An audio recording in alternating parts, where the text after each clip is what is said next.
Find the slope of each line. Now, whenever you're determining the slope of a line, what you need to do is find what's called the rise over run.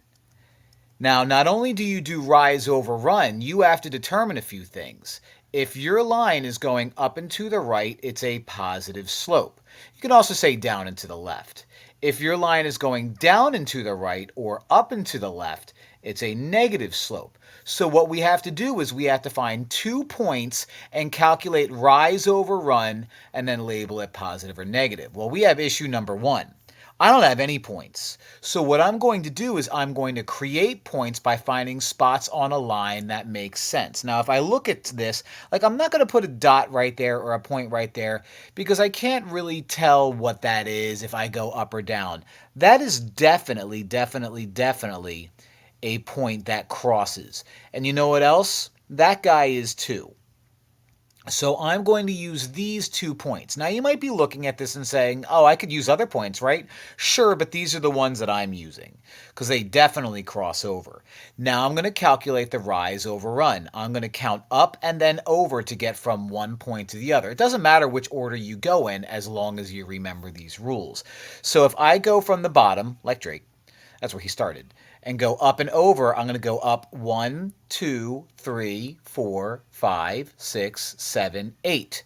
And then I go over 1, 2, 3, 4, 5. So my rise is 8, my run is 5. However, since this line is going down and to the right or up and to the left, my answer is negative 8 over 5. Nothing simplifies, nothing simplifies. Now when I go over here, this doesn't follow either of these rules, which takes us to a new set of rules. If my line is perfectly horizontal, my slope is 0. That's not what I have. If my line is perfectly up and down, it's undefined. Now, if you're wondering why it's undefined, I'll explain it in a second. By the way, that's my answer here, is undefined.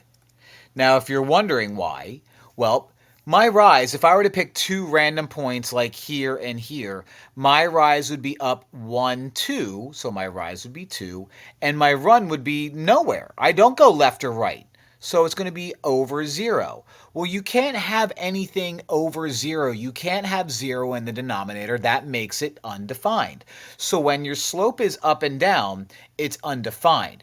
If you're wondering why is the 0 slope 0, that's because you rise nothing and run like a number.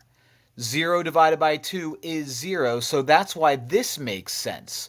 So again, we are looking at positive slopes looking like U, negative slopes looking like U, 0 slopes being left to right perfectly, and undefined slopes being up and down.